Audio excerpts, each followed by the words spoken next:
Hello मेरे प्यारे दोस्तों, कैसे हो आप सब। आशा करती हूँ सब स्वस्थ होंगे, मस्त होंगे। आज हम करेंगे हिंदी भाषा एवं साहित्य का वस्तुनिष्ठ इतिहास, सरस्वती पांडे, गोविंद पांडे। हम इसकी जो फर्स्ट पार्ट है वो कर चुके हैं। इसमें हम जो सीरीज़ हमने अभी शुरू की है, ये सेकंड उसका पार्ट है। और इसमें हम अपनी सीरीज़ में कंप्लीट बुक कवर करेंगे। मैं आपको हर बार बोलती हूँ कि जब भी आप तैयारी करो तो जब नोट्स बनाओ अपने एग्ज़ाम की तैयारी के, प्रिपरेशन के, तो उसमें वन लाइनर क्वेश्चन आप ज़्यादा से ज़्यादा रखिए। और ये book one liner question type ही है एक तरीके से। अगर आप इसे ध्यान से पूरा डिटेल में पढ़ते हैं, सिर्फ तीन तीन बार इसको कंप्लीट रीड भी कर लेते हैं अच्छे से डिटेल में, तो आपका सारा का सारा जो हिंदी साहित्य से रिलेटेड जितने भी एग्ज़ाम में क्वेश्चन रहते हैं वो कंप्लीट हो जाएंगे। क्योंकि इस बुक में बहुत अच्छे से सब कुछ दिया हुआ है, मेंशन कर रखा है इसमें। और एग्ज़ाम की दृष्टि से बहुत महत्वपूर्ण बुक है ये हमारी। और ऐसा नहीं है कि सिर्फ नेट जेआरएफ के लिए ही है, ये पीजीटी टीजीटी जो हमारे केवीएस का है, उसके लिए भी, सेट के लिए, इन सब के लिए भी ये बहुत महत्वपूर्ण बुक है। तो हिंदी की तैयारी में ये आपकी बहुत अहम भूमिका निभाती है ये जो बुक है। हमने जो कल किया था उसको हम देख लेते हैं एक बार। विषय सूची में मैं आपको बता देती हूँ हमने कल क्या किया था। हमने भाषा में परिभाषा एवं उत्पत्ति सिद्धांत किया था। भारतीय विद्वान, पाश्चात्य विद्वान, विश्व की भाषाएं एवं वर्गीकरण, भारोपीय परिवार, भारतीय आर्य भाषाएं, प्राचीन भारतीय आर्य भाषा, मध्यकालीन भारतीय आर्य भाषा, आधुनिक भारतीय आर्य भाषा। हमने बस इतना ही कल की वीडियो में किया था। आज हम तीनों जो भारतीय आर्य भाषाएं हैं, प्राचीन भारतीय आर्य भाषा, मध्यकालीन भारतीय आर्य भाषा, आधुनिक भारतीय आर्य भाषा, इनको हम डिटेल में आज की वीडियो में करेंगे। उसके बाद हम नेक्स्ट वीडियो में नेक्स्ट टॉपिक लेंगे जो हमारा हिंदी व्युत्पत्ति और अर्थ है, या इससे आगे के जो भी टॉपिक है हम नेक्स्ट वीडियो में कवर करेंगे जितना हो सकेगा। एक ही वीडियो में सारा नहीं हो सकता, बहुत लंबी वीडियो हो जाएगी। तो हम चलिए देख लेते हैं। हमने एक सेकेंड, धीरे धीरे तैयारी करते रहिए, बस लगे रहिए। ये वीडियो आपकी हेल्प करेंगी काम करते हुए, रिवीजन करने में चीज़ों को। और ख़ासकर हाउसवाइफ को बहुत दिक्कत होती है एग्ज़ाम की तैयारी करने में। वहाँ पे वो ऐसे ही वीडियो का सहारा ले सकती हैं अपनी तैयारी को अच्छे ढंग से करने के लिए। ये कल हम सब कर चुके हैं। अभी हमने कल 7 पेज नंबर तक कर लिया था। आज ये हम करेंगे भारतीय आर्य भाषाएं। इसमें जो तीन रहती हैं वो हैं प्राचीन भारतीय आर्य भाषा, मध्यकालीन आर्य भाषा और आधुनिक भारतीय आर्य भाषा। जो प्राचीन भारतीय आर्य भाषा है उसका समय काल 2000 ईसा पूर्व, या कई बुक में 1500 ईसा पूर्व भी दिया हुआ है, से 500 ईसा पूर्व तक है। मध्यकालीन आर्य भाषा का जो समय काल है वो 500 ईसा पूर्व से 1000 ईस्वी तक है। और आधुनिक भारतीय आर्य भाषा 1000 ईस्वी से अब तक है जो उसका समय काल है। तो आज हम इन तीनों को ही डिटेल में पढ़ेंगे। तो फर्स्ट देख लेते हैं प्राचीन भारतीय आर्य भाषा। इसके दो भाग हैं, वैदिक संस्कृत और लौकिक संस्कृत। फर्स्ट है वैदिक संस्कृत। वैदिक संस्कृत प्राचीन भारतीय आर्य भाषा का प्राचीनतम नमूना है। वैदिक संस्कृत नमूना वैदिक संस्कृत में दिखाई देता है। वैदिक साहित्य का सृजन वैदिक संस्कृत में हुआ है। वैदिक संस्कृत को वैदिक छंदस आदि कहा जाता है। वैदिक साहित्य की 3 विभागों में वर्गीकृत किया गया है। वैदिक साहित्य को 3 विभागों में वर्गीकृत किया गया। कौन कौन से विभाग हैं? संहिता, ब्राह्मण और उपनिषद। अब पहले इन तीनों को देख लेते हैं हम। संहिता, ब्राह्मण और उपनिषद किस किस को कहते हैं? संहिता क्या होता है, ब्राह्मण क्या किसे कहते हैं और उपनिषद किसे कहते हैं? संहिता विभाग में ऋक् संहिता, यजु संहिता, साम संहिता एवं अर्थ संहिता आते हैं। महत्व की दृष्टि से प्रधान ऋक् संहिता है। ऋक् का शाब्दिक अर्थ है स्तुति करना। ऋग्वेद में 10 मंडल, 1028 सूक्त एवं 10,580 ऋचाएँ हैं। इसके सूक्त प्रायः यज्ञों के अवसर पर पढ़ने के लिए देवताओं की स्तुति से संबंध रखने वाले गीतात्मक काव्य हैं। यजु संहिता में यज्ञों के कर्मकांड में प्रयुक्त मंत्र पद्य एवं गद्य दोनों रूपों में संग्रहित है। यजु संहिता कृष्ण और शुक्ल इन 2 रूपों में सुरक्षित है। कृष्ण यजुर्वेद संहिता में मंत्र भाग एवं गद्य में व्याख्यात्मक भाग साथ साथ संकलित किए गए हैं, परंतु शुक्ल यजुर्वेद संहिता में केवल मंत्र भाग संग्रहित हैं। सामवेद में सोम यागों में वीणा के साथ गाए जाने वाले सूक्तों को गै पदों के रूप में सजाया गया। सामवेद में केवल 75 मंत्र ही मौलिक हैं, शेष ऋग्वेद से लिए गए हैं। अथर्ववेद संहिता जनसाधारण में प्रचलित मंत्र तंत्र टोने टोटकों का संकलन है। तो इसमें मैं एक बार अंडरलाइन कर देती हूँ आपका। पहले है हमारा ऋग्वेद जिसको ऋक् संहिता, यजुर्वेद यजु संहिता, सामवेद साम संहिता, अथर्व संहिता अथर्ववेद कहते हैं इनको। तो जो हमारा ऋग का शाब्दिक अर्थ है स्तुति, और ऋग्वेद में 10 मंडल, 1800 सूक्त और 10,580 ऋचाएँ हैं। इसमें सूक्त प्रायः यज्ञों के अवसर पर पढ़ने के लिए देवताओं की स्तुति से संबंध रखने वाले गीतात्मक काव्य हैं। किसमें है? सूक्त प्रायः जो सूक्त है हमारे 1028, उसमें जो यज्ञों में देवताओं की स्तुति के लिए पढ़ने के लिए गीतात्मक काव्य है वो। यजु संहिता में यज्ञों में कर्मकांड में प्रयुक्त मंत्र पद्य और गद्य दोनों रूपों में संग्रहित है। यजु संहिता में कृष्ण और शुक्ल इन 2 रूपों में सुरक्षित है।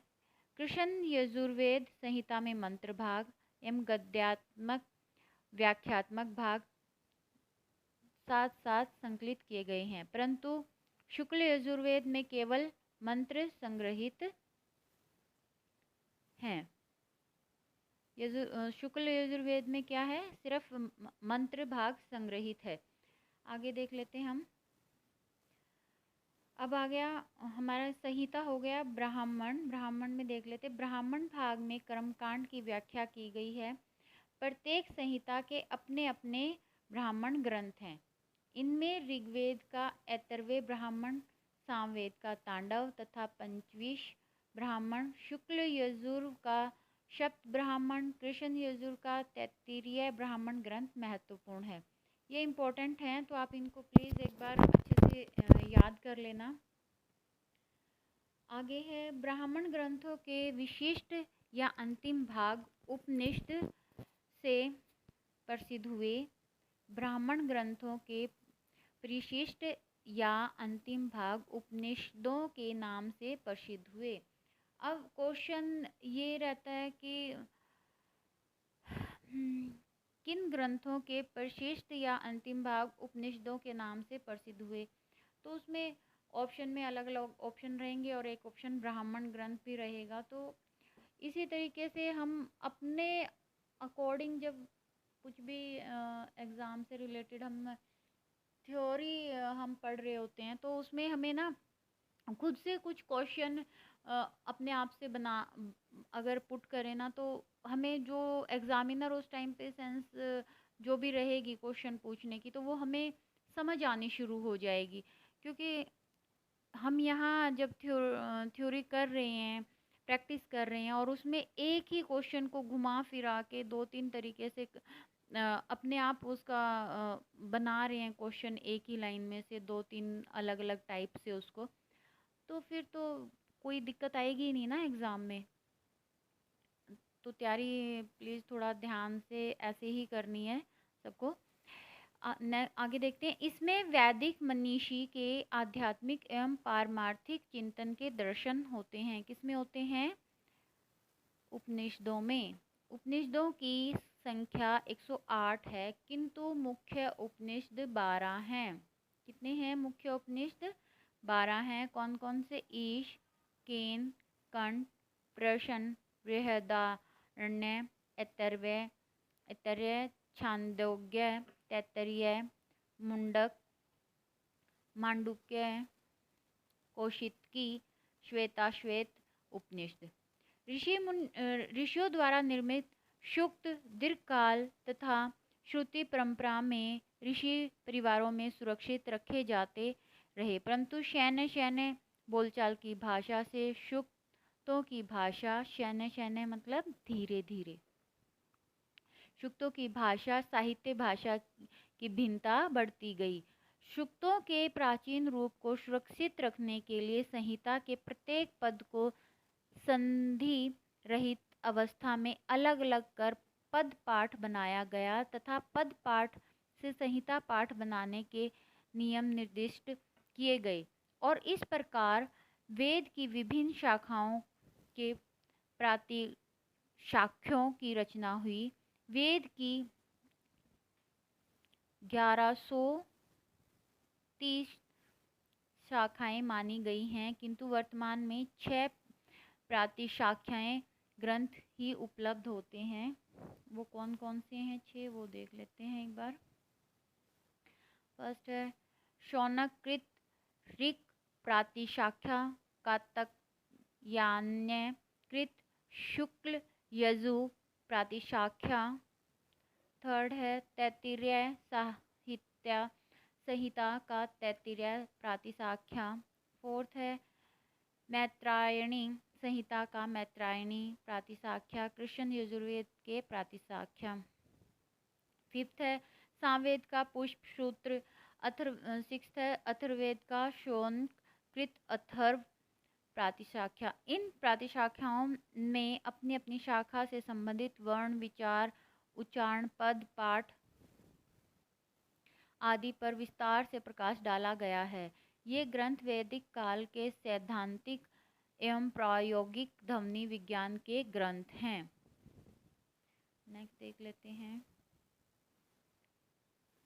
वैदिक संस्कृत ध्वनियाँ। वैदिक संस्कृत ध्वनियाँ doctor Dhirendra Verma, doctor Uday Narayan Tiwari, doctor Kapil Dev Dwivedi प्रवृत्ति विद्वानों ने वैदिक ध्वनियों की संख्या 52 मानी है, जिसमें 13 स्वर तथा 39 व्यंजन हैं। कितने हैं?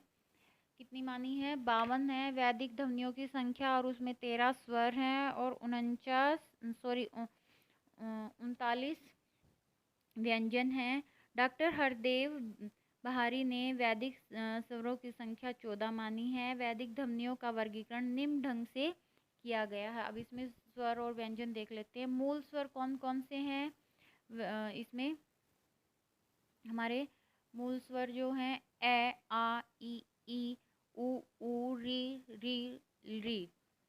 संयुक्त स्वर हैं ए, ओ, ऐ, औ। नेक्स्ट हम वैदिक व्यंजन संख्या 39, वैदिक व्यंजन संख्या 39। स्थान, घोष, अघोष, अघोष, अर्ध स्वर। सारे एक बार चेक कर लेते हैं। स्थान फर्स्ट है कंठ। कंठ में जो हमारा था क, ख, ग, घ, ड़। तालव्य च, छ, ज, झ, या, श य, मूर्धन्य ट ठ ड ढ अण श र, दंत्य त थ द ध न स ल, ओष्ठ प फ ब भ म और व। उसके बाद है इसमें जो हमारे अल्पप्राण महाप्राण, ये पूरा ग्राफ आपको दे रखा है बना के ना, आप इसको प्लीज़ ध्यान से थोड़ा सा देख लेना। इसमें नेक्स्ट जो है इसकी विशेषताएं हम देख लेते हैं। वैदिक संस्कृत की विशेषताएं। वैदिक संस्कृत की विशेषताएं। वैदिक संस्कृत श्लिष्ट योग्यात्मक है।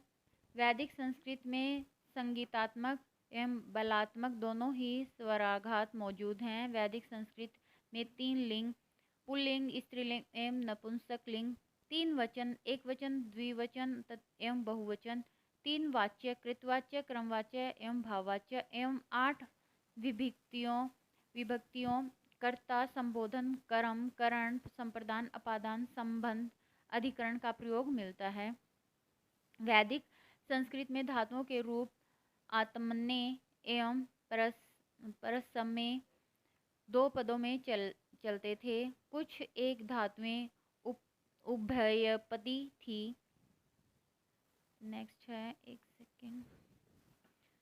डॉक्टर भोलानाथ तिवारी के अनुसार वैदिक संस्कृत में केवल तत्पुरुष, क्रमधारय, बहुब्रीहि एवं द्वंद्व, ये 4 ही समास मिलते हैं। आगे देख लेते हैं। और 6th इसका जो पॉइंट है वो है वैदिक संस्कृत में काल एवं भाव क्रियार्थ मिलाकर क्रिया के 10 प्रकार के रूपों का प्रयोग मिलता है। 4 काल हैं, 6 भाव हैं। 4 काल कौन कौन से हैं? वर्तमान, लट, वर्तमान, लिट, प्रोक्स या संपन्न, लड, अनध्यत या संपन्न, और लुड सामान्य भूत। 6 भाव लोट, आज्ञा, विधि, लिड, संभावार्थ। 3rd है आशीर्लिड, इच्छा। 4th है लिड, हेतु, समुद्भाव या निर्देश। 5th है लेट, अभिप्राय। और 6th है लेड, निर्बंध। क्रिया के 10 काल और भाव भेद को ही लकार कहते हैं। 7th पॉइंट है वैदिक संस्कृत के विकर्ण की भिन्नता के अनुसार धातुओं को 10 गणों में विभक्त किया गया था, जो निम्न हैं।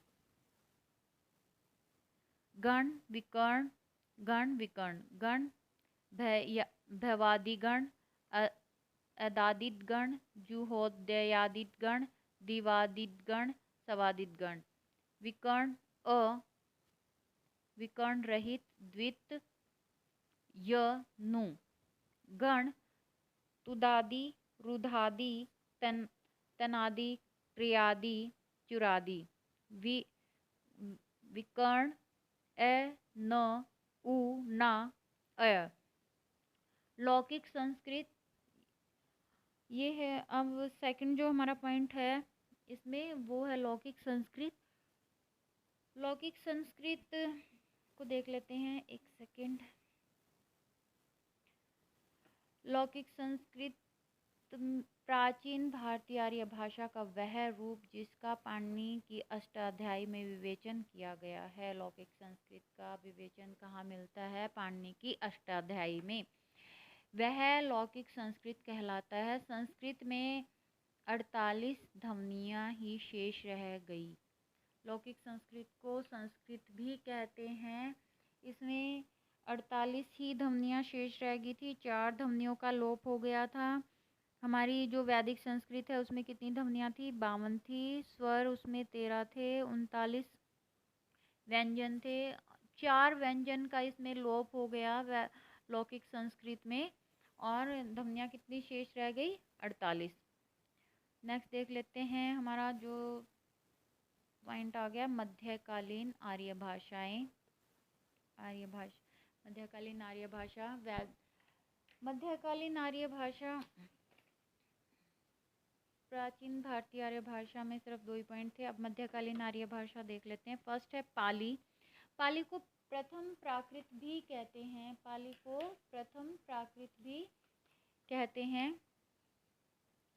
इसमें प्राचीन या प्रथम प्राकृत दोनों ही कहते हैं इसको। पाली का अर्थ बुद्ध वचन, पारखतिति बुद्ध वचनम इति पाली होने से यह शब्द केवल मूल त्रिपिटक ग्रंथों के लिए प्रयुक्त हुआ। किस चीज़ के लिए प्रयुक्त होता था? जो पाली शब्द था वो था सिर्फ त्रिपिटक जो ग्रंथ थे उनके लिए प्रयोग में लाया जाता था। पाली में ही त्रिपिटक ग्रंथों की रचना हुई। त्रिपिटकों की संख्या 3 है। सूत पिटक, विनय पिटक, अभिधम पिटक। बौद्ध धर्म के प्रचार प्रसार के उद्देश्य से सम्राट अशोक के पुत्र कुमार महेंद्र त्रिपिटकों के साथ लंका गए। वहां लंका नरेश वटगामनी के संरक्षण में थेरवाद का त्रिपिटक बुद्ध के उपदेशों का संग्रह जिसे कहते हैं लिपिबद्ध हुआ। पाली भारत की प्रथम देश भाषा है। पाली भारत की प्रथम देश भाषा है। कई बार ये क्वेश्चन एग्जाम में आ चुका है। नेक्स्ट इसमें पॉइंट देख लेते हैं। सूत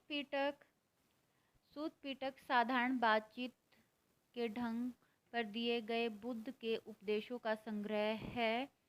इस पिटक के अंतर्गत 5 निकाय आते हैं जो निम्न हैं: दिग् निकाय, मज्झिम निकाय, संयुक्त निकाय, अंगुत्तर निकाय और खुदक निकाय। खुदक निकाय में 15 ग्रंथ हैं। खुदक पाठ, धम्मपद, उदान, इतिवृत्तक, सूत निपात, विमानवथु, पेथवथु, थेरीगाथा, जातक, निदेश, पीटी, संभिदामगम, अपदान, बुद्धवंश एवं चरियापिटक।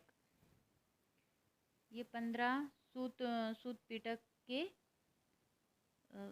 जो पिटक के अंतर्गत 5 निकाय आते हैं उनमें से जो खुदक निकाय है उसके 15 ग्रंथ हैं। ये आगे देख लेते हैं। विनय पिटक, सूत पिटक के बाद है हमारा विनय पिटक। विनय पिटक में बुद्ध की उन शिक्षाओं का संकलन है जो उन्होंने समय समय पर संघ संचालन को नियमित करने के लिए दी थी। विनय पिटक में निम्नलिखित ग्रंथ हैं: महावग, चुल्वग, पाचित्य, पाराजिक परिवार। अभिधम पिटक थर्ड हमारा था। अभिधम पिटक इसमें क्या रहता है वो देख लेते हैं। अभिधम पिटक में चित्त, चैतिस्य आदि धर्मों का विशद विश्लेषण किया गया है।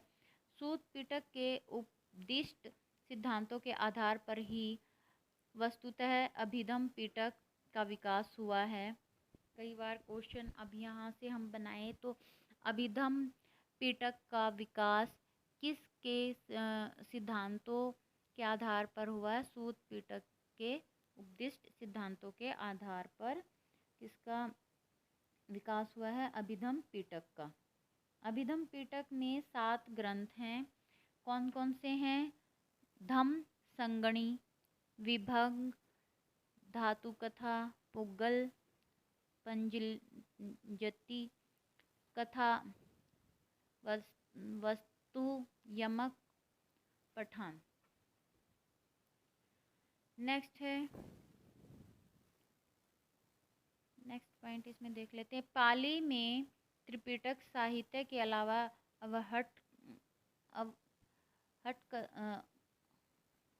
अष्ट कथा साहित्य, मिलनजो, दीपवंश, महावंश आदि ग्रंथ भी अपना महत्वपूर्ण स्थान रखते हैं। इन ग्रंथों के अनुशीलन से पता चलता है कि पाली का प्रचार न केवल उत्तरी भारत में था अपितु ब्रह्मा, लंका, तिब्बत, चीन आदि देशों तक विस्तारित था।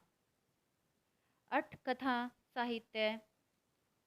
नेक्स्ट पॉइंट है, अट्ठकथा साहित्य के प्रणेता आचार्य बुद्ध घोष बतलाए जाते हैं, जिनका समय ईसा की 5वीं शताब्दी निश्चित है।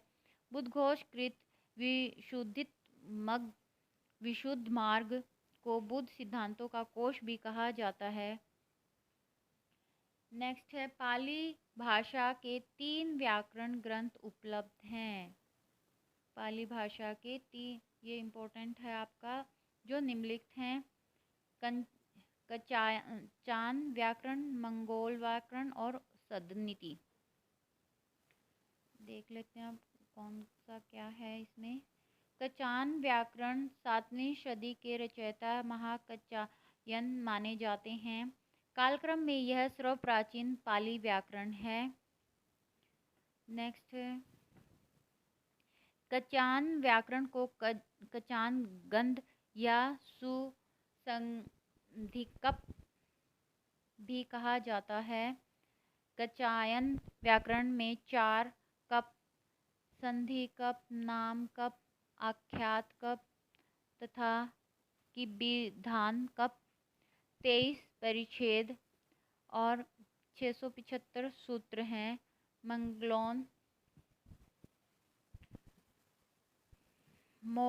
मोगलान व्याकरण के रचयिता मोगलान हैं।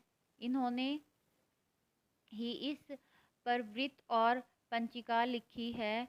मोगलान श्रीलंका के अनुराधपुर के थुपाराम बिहार में रहते थे तथा वे अपने समय के संघराज थे। नेक्स्ट देख लेते हैं, मोगलान व्याकरण पाली व्याकरण में पूर्णता तथा गंभीरता में श्रेष्ठ व्याकरण है। इस व्याकरण में 817 सूत्र हैं। थर्ड जो व्याकरण था वो था सदनीति व्याकरण। इसका समय था 1154 ईस्वी। इसके रचयिता ब्रह्मी भिक्षु अंगवंश थे। ये अंग पंडित तृतीय भी कहलाते थे। सदनीति व्याकरण 3 भाग, पदमाला, धातुमाला, सूतमाला। इसमें 27 अध्याय तथा 1391 सूत्रों में निबद्ध है।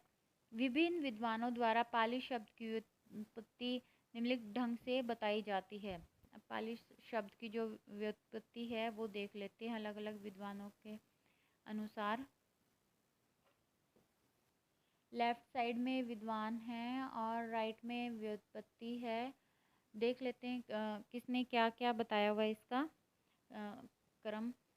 आचार्य विधु शेखर पंती पति पट्ठी पली पाली। मैक्स वालेसर पाटलिपुत्र या पाटली। भिक्षु जगदीश काश्यप्य परियाय पलियाय पालियाय और पाली। भंडारकर व वाकर नागल प्राकृत पाकट पाइक पाउल पाली। भिक्षु सिद्धार्थ पाठ पाल पाली पाली। कोसाम्बी पाल पाली। उदय नारायण तिवारी पा जमाअणी जमाली पाली। पाली भाषा पाली पाली भाषा के प्रदेश को लेकर विद्वानों में काफ़ी मतभेद हैं। विभिन्न विद्वानों का वर्णित पाली भाषा का प्रदेश निम्नलिखित है। अब इसका जो पाली का जो प्रदेश है उसको लेके भी विद्वानों के अलग अलग मत हैं, वो भी देख लेते हैं किसने क्या कहा है। लेफ्ट साइड में विद्वान, राइट साइड में पाली भाषा प्रदेश हैं। फर्स्ट है श्रीलंकाई बौद्ध था चाइल्डर्स मगध, उन्होंने बोला है पाली भाषा प्रदेश बताया है। वेस्टर गार्ड तथा स्टेन कोनो उज्जयिनी या विंध्य प्रदेश। गियर्सन व राहुल मगध। ओल्डेनबर्ग कलिंग। रिज डेविडन कौशल। सुनीति कुमार चटर्जी मध्य देश की बोली। देवेंद्र नाथ शर्मा, मथुरा के आसपास का भूभाग, उदय नारायण तिवारी, मध्य देश की बोली। आगे देख लेते हैं। सर्वसम्मति से विद्वानों ने पाली भाषा का प्रदेश मध्य देश की बोली को स्वीकार किया है। और ये किसने बोला था? सुनीति कुमार चटर्जी ने बोला था मध्य देश की बोली। और इसी को सर्वसम्मति से विद्वानों ने पाली भाषा का प्रदेश की जो बोली स्वीकार किया वो मध्य देश की बोली स्वीकार किया है। पाली भाषा की वर्ण संघटना या ध्वनियाँ, अब इसका देख लेते हैं। पाली के प्रसिद्ध व्याकरण कंचायन व्याकरण के रचयिता कंचायन के अनुसार पाली में 41 ध्वनियाँ होती हैं तथा मोगलान के अनुसार पाली में कुल 43 ध्वनियाँ होती हैं। कंचायन के अनुसार पाली में 8 स्वर 33 व्यंजन होते हैं तथा मंगलोयन के अनुसार 10 स्वर 33 व्यंजन होते हैं। सिर्फ 2 स्वर का अंतर है इन दोनों में, कंचायन में और मोगलान में। पाली में वर्णों का वर्गीकरण निम्न ढंग से किया गया है। स्वर, हर्ष और दीर्घ। हर्ष स्वर में क्या है? ए, ई, उ, ए, ओ। दीर्घ में आ, ई, उ, ए, ओ। व्यंजन क वर्ग क, ख, ग, घ, ड़। च वर्ग च, छ, ज, झ, या। ट वर्ग ट, ठ, ड, ढ, ण। त वर्ग त, थ, द, ध, न। प वर्ग प, फ, ब, भ, म। य, र, ल, व, श, स, ल, ङ। पाली भाषा की महत्वपूर्ण विशेषताएं निम्नलिखित हैं। अब विशेषताएं देख लेते हैं जो इम्पोर्टेंट हैं इसमें से, जो भी हमारा पाली भाषा की महत्वपूर्ण विशेषताएं निम्नलिखित हैं। स्वर अंग पाली में स्वतंत्र ध्वनि है जिसे पाली व्याकरण ने निगहित नाम से अभिहित किया है। बिंदु निगहित, बिंदु जो हम डॉट ऊपर लगाते हैं उसको निगहित कहा गया है। सेकंड देख लेते हैं। टर्नर के अनुसार पाली में वैदिकी की भांति ही संगीतात्मक एवं बलात्मक दोनों स्वराघात थी। गियर्सन तथा भोलानाथ तिवारी पाली में बलात्मक स्वराघात मानते हैं जबकि जूल ब्लॉक किसी भी स्वराघात को नहीं स्वीकार करते हैं। थर्ड पॉइंट है, पाली में 3 लिंग, 3 वाच्य तथा 2 वचन, एक वचन और बहुवचन का प्रयोग मिलता है। पाली में द्विवचन नहीं होता है। नेक्स्ट पॉइंट है, पाली हलंत रहित 6 कारक, 8 लकार, 4 काल, 4 भाव तथा 8 गण युक्त भाषा है।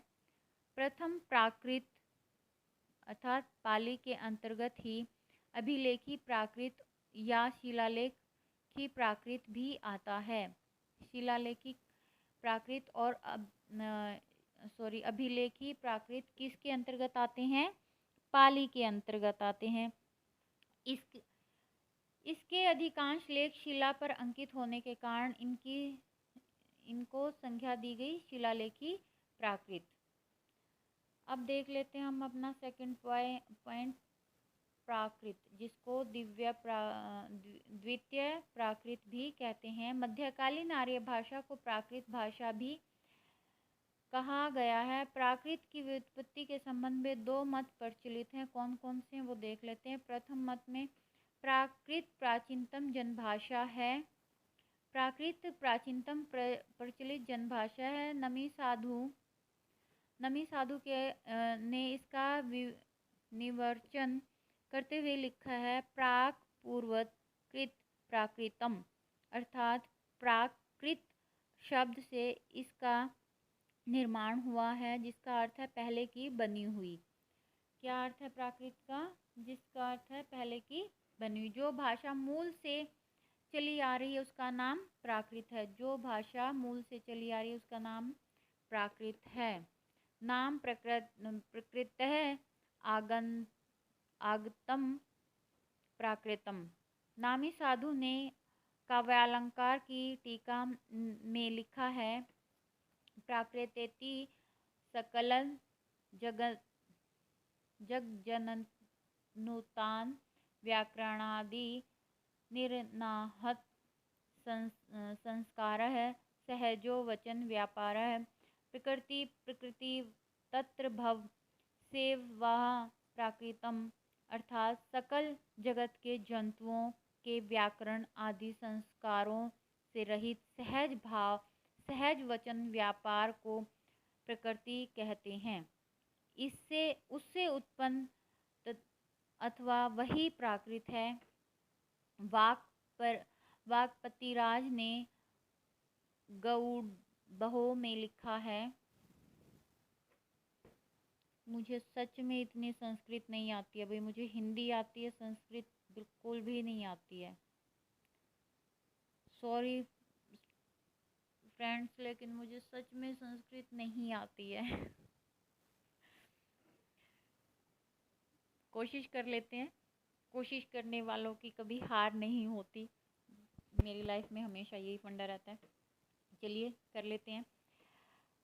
कुछ गलती हो जाए तो प्लीज़ माफ़ करना, अवॉइड करना और खुद से समझ लेना। सैलाओ इम वाया विसति एतो यणेति वायाओ एति समुद्धत चिह अणेति सायराओ चिह जलाई। अर्थात जिस प्रकार जल सागर में प्रवेश करता है और वहीं से निकलता है, उसी प्रकार समस्त भाषाएं प्राकृत में ही प्रवेश करती हैं और प्राकृत से ही निकलती हैं। मैंने संस्कृत कभी पढ़ी थी 10th क्लास में, +2 में। बाप रे, बहुत हार्ड है ये सच में, लेकिन जिन्हें आती है वो बहुत अच्छी बोलते हैं। सेकंड पॉइंट देख लेते हैं इसका। इसके जो 2 मत बताए गए थे प्राकृत की उत्पत्ति, जो व्युत्पत्ति के हैं, फर्स्ट हमने देख लिया। अब सेकंड है, प्राकृत की उत्पत्ति संस्कृत से हुई है।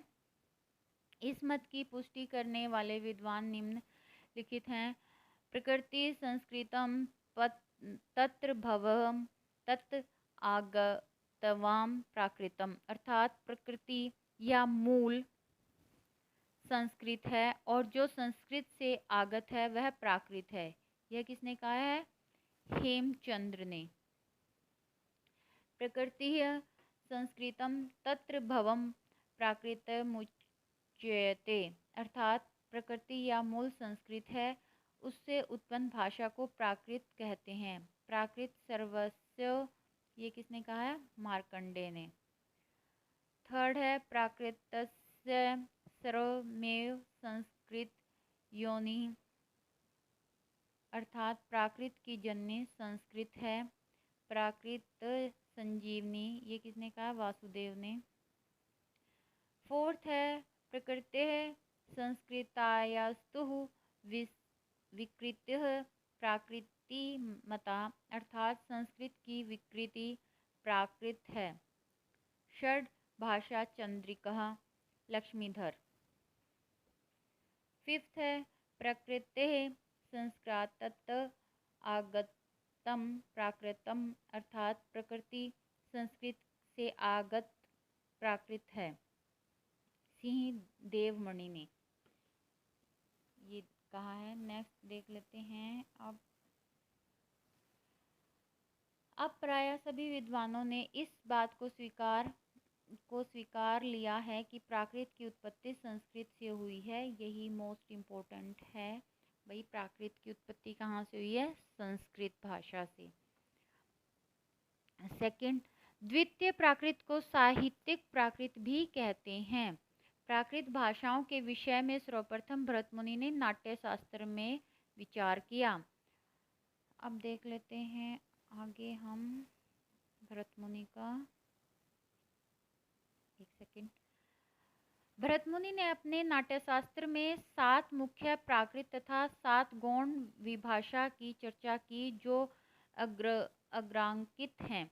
मुख्य प्राकृत लेफ्ट साइड में, गौण विभाषा राइट साइड में। मुख्य प्राकृत से वो कौन सी उसमें चेंज हुई, वो है इसमें मागधी, शाबरी, अवतीजा, आभिरी, प्राच्या, चांडाली, सूरसेनी जिसको शौरसेनी भी बोलते हैं, सचरी, अर्धमागधी, द्राविड़ी, बाहलिक, उदरजा, दाक्षिणात्य, महाराष्ट्री व नेचरी।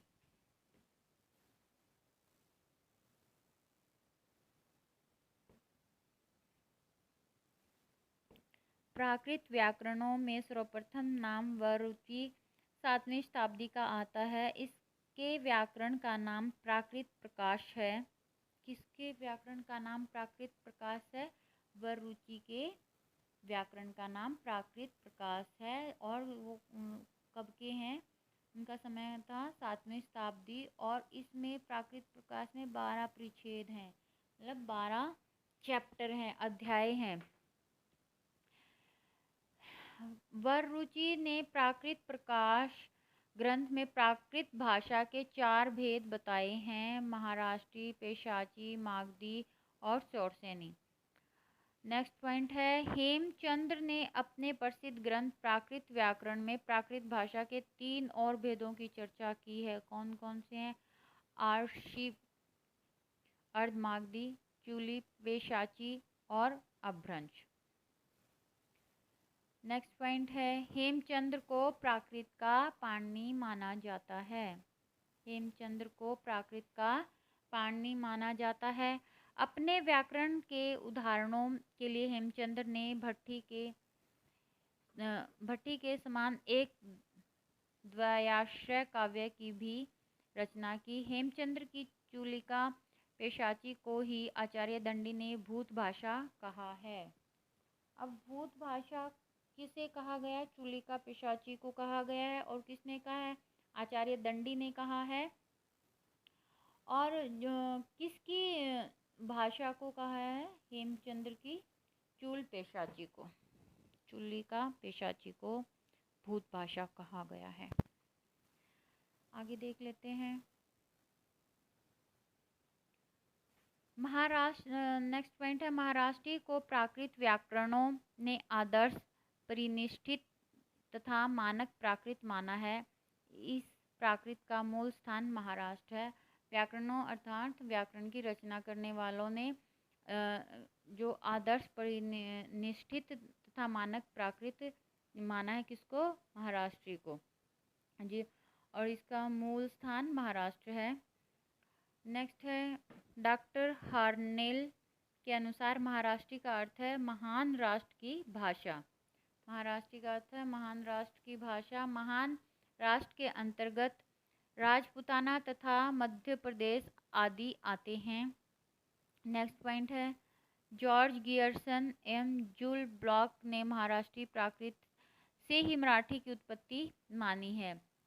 भरतमुनि ने दाक्षिणात्य प्राकृत भाषा का भेद महाराष्ट्री के लिए ही किया है। अवंती या वाहिकी, ये दोनों भाषाएं महाराष्ट्री भाषा के अंतर्भूत हैं। डॉक्टर मनमोहन घोष तथा डॉक्टर सुकुमार सेन का अभिमत है कि महाराष्ट्री प्राकृत शौरसेनी का ही विकसित रूप है। नेक्स्ट पॉइंट है, आचार्य दंडी ने अपने प्रसिद्ध ग्रंथ काव्यादर्श में महाराष्ट्री को सर्वोत्कृष्ट प्राकृत भाषा कहा है। नेक्स्ट पॉइंट है,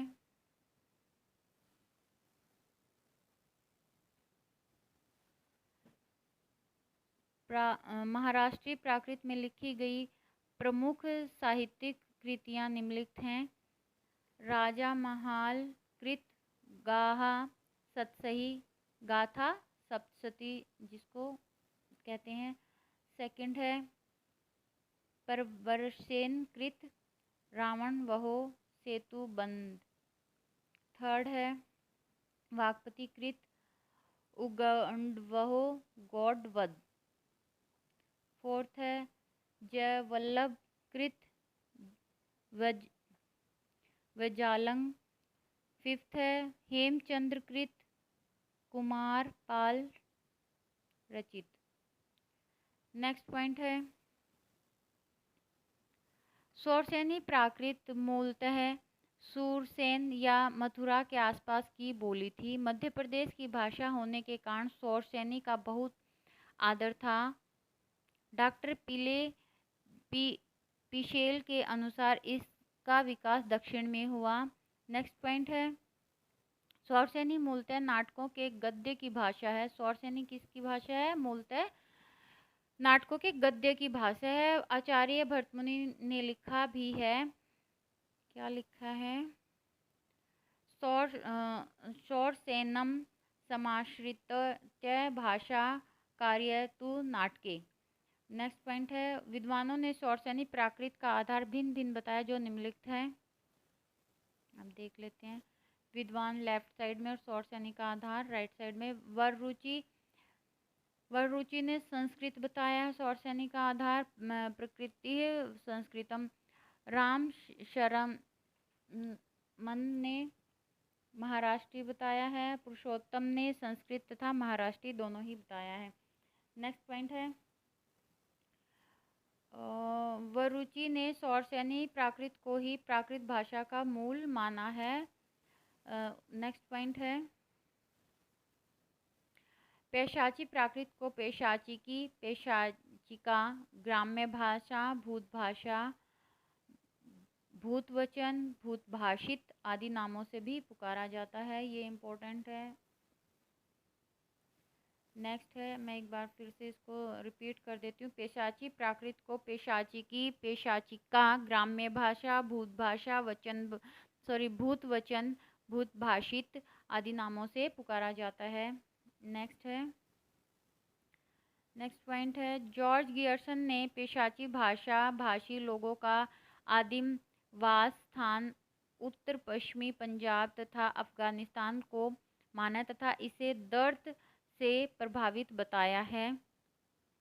नेक्स्ट है लक्ष्मीधर ने अपने प्रसिद्ध ग्रंथ षड भाषा चंद्रिका में राक्षस, पिशाच तथा नीच पात्रों के लिए पेशाची भाषा का प्रयोग बतलाया है। नेक्स्ट है मार्कंडेय ने प्राकृत सर्वस्व ने कैकेय पेशाची, शौरसेनी पेशाची तथा पांचाल पेशाची इन 3 प्रकार की पेशाची भाषाओं का 3 देशों के आधार पर नामकरण किया है। नेक्स्ट है मागधी प्राकृत मगध देश की भाषा रही है। मार्कंडेय ने शौरसेनी से मागधी की व्युत्पत्ति बताई है। मार्कंडेय ने शौरसेनी से मागधी की उत्पत्ति बताई है। नेक्स्ट पॉइंट है मागधी के शाकाहारी, चांडाली और शाबरी ये 3 प्रकार मिलते हैं। मागधी प्राकृत का प्राचीनतम रूप अश्वघोष के नाटकों में मिलता है। मागधी प्राकृत का प्राचीनतम रूप अश्वघोष के नाटकों में मिलता है। भरतमुनि नेक्स्ट है भरतमुनि के अनुसार मागधी अंतपुर के नौकरों, अश्वपालों आदि की भाषा थी। नेक्स्ट है अर्धमागधी प्राकृत के संबंध में जॉर्ज गियर्सन ने बताया कि यह मध्य देश सुरसेन और मगध के मध्यवर्ती देश अर्थात अयोध्या कौशल की भाषा थी अर्धमागधी। ठीक है। नेक्स्ट पॉइंट है श्री जिंदा सगणी महत्तर 7वीं शताब्दी ने अपने प्रसिद्ध ग्रंथ निशीथ चूर्णी में अर्धमागधी को मगध देश के अर्ध प्रदेश की भाषा से निबद्ध होने के कारण अर्धमागध कहा है। नेक्स्ट पॉइंट है अर्धमागधी का प्रयोग मुख्यतः जैन साहित्य में हुआ है। भगवान महावीर का संपूर्ण धर्मोपदेश इसी भाषा में निबद्ध है। जैनी ने अर्धमागधी को आर्षी ऋषि भाषा या आदि भाषा नाम से भी अभिहित किया है। डॉक्टर जैकोबी ने प्राचीन जैन सूत्रों की भाषा को प्राचीन महाराष्ट्री कहकर जैन महाराष्ट्री नाम दिया है। नेक्स्ट पॉइंट है, आचार्य विश्वनाथ ने साहित्य दर्पण में अर्धमागधी को चैट, राजपूत एवं सेठों की भाषा बतलाया है। इसका जो लास्ट पॉइंट है वो है हमारा मध्यकालीन भारतीय आर्य भाषा का अपभ्रंश। एक सेकेंड, बहुत लंबी वीडियो हो गई है ये देवा। सिर्फ ये वाला पॉइंट करते हैं अपभ्रंश वाला, और उसके बाद हम अपभ्रंश भी बहुत लंबा चौड़ा है भाई, इसको भी हम कल करेंगे, मतलब नेक्स्ट वीडियो में अपभ्रंश और आधुनिक भारतीय आर्य भाषाएं हम कल करते हैं। इसी में बहुत लंबा हो गया है वीडियो, अब इसको नहीं ध्यान से सुनोगे तो बीच में वो पीछे छोड़ आगे दौड़ वाली बात हो जाएगी, फिर ऐसे तो काम नहीं चलेगा ना। तो वीडियो को यहीं पे अभी क्लोज करते हैं, नेक्स्ट वीडियो में आगे का हम कंप्लीट करेंगे। अगर वीडियो के लास्ट तक आए हो तो आपका बहुत बहुत थैंक यू, तैयारी कर रहे हो अच्छे से, धन्यवाद।